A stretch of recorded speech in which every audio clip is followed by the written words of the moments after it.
ucapkan salam di depan makam. Assalamualaikum ya Rasulullah.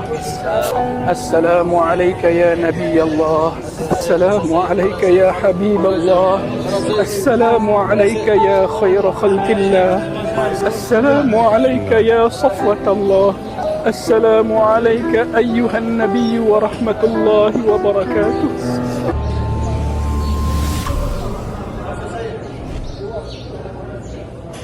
Inilah fakta di Masjid Nabawi yang jarang orang ketahui. Nomor 5-nya bikin kaget. Ayo kita lihat. Oke guys, ini dia 7 fakta mind-blowing Masjid Nabawi yang jarang diketahui publik. Tapi sebenarnya yang mind-blowing banyak bener. Oke, kita simpelkan aja menjadi 7. Yang pertama, biaya listriknya fantastis.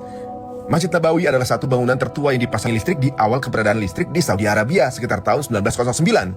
Setiap bulan ternyata Masjid Nabawi menghabiskan biaya listrik hingga 35 miliar rupiah. Dari AC, lampu, hingga layar LED, semuanya beroperasi 24 jam demi kenyamanan jamaah. Dan itu gratis. Yang kedua, AC-nya raksasa, berjarak 7 km guys. Udara dingin Masjid Nabawi bukan dari AC biasa, tapi dari sistem stasiun pendingin sejauh 7 km. Yang ketiga, kubah bergerak otomatis. Bukan fiksi ilmiah, Masjid Nabawi punya 27 kubah yang bisa bergeser otomatis, membuka ventilasi alami sambil tetap bikin takjub. Ditambah ada payung otomatis raksasa, nggak tanggung-tanggung, 250 payung raksasa setinggi 26 meter, bisa buka tutup otomatis, dan satu payung bisa lindungi 800 orang. Yang bisa tentunya satu payung itu menurunkan 8 derajat Celcius. Keren banget ya. Keempat, luas masjid dan kapasitasnya. Masjid Nabawi saat ini luasnya lebih dari 400.000 meter persegi, bisa menampung 1 juta jamaah, dan akan terus diperluas hingga 1,6 juta meter persegi. Lebih dari 25.000 karpet impor langsung dari Belgia dan Turki. Nggak cuma empuk, tapi punya pola khusus dan diganti secara berkala. Yang udah pernah kesana pasti tahu rasanya bagaimana empuknya yang bikin betah. Bahkan bisa menampung sampai 2 juta orang. Selama Ramadan saja, yang beribadah di masjid itu 30 juta orang. Masya Allah. Kelima, nggak ada kotak amal di masjid.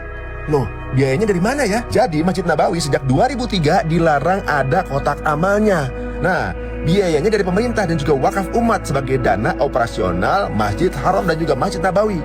Dan pemerintah Saudi udah menyiapkan anggaran sekitar 2 miliar rial. Bayangin, banyak bener ya. Yang keenam, di Masjid Nabawi ada perpustakaannya. Pasti jarang yang tahu nih. Perpustakaannya dibangun di Masjid Nabawi pada tahun 1352 Hijriah atas usul Direktur Wakaf Madinah saat itu, Ubaid Madani.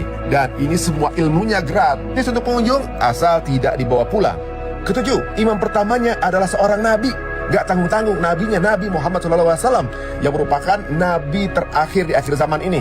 Bahkan masjid ini pun yang pertama kali membangun juga beliau. Banyak warisan sejarah beliau di masjid ini dan juga di kota Madinah. Nah, kelebihannya kalau di Nabawi yang tidak ada di tempat lain, semua jamaah bisa bernafas di udara yang sama dengan Rasulullah SAW. Masjid Nabawi bukan cuma masjid, tapi mahakarya teknologi dan iman. Bikin bangga kan? Siapa yang belum pernah ke sana? Kita doain semuanya bisa berkunjung ke Masjid Nabawi. Tulis amin di kolom komen.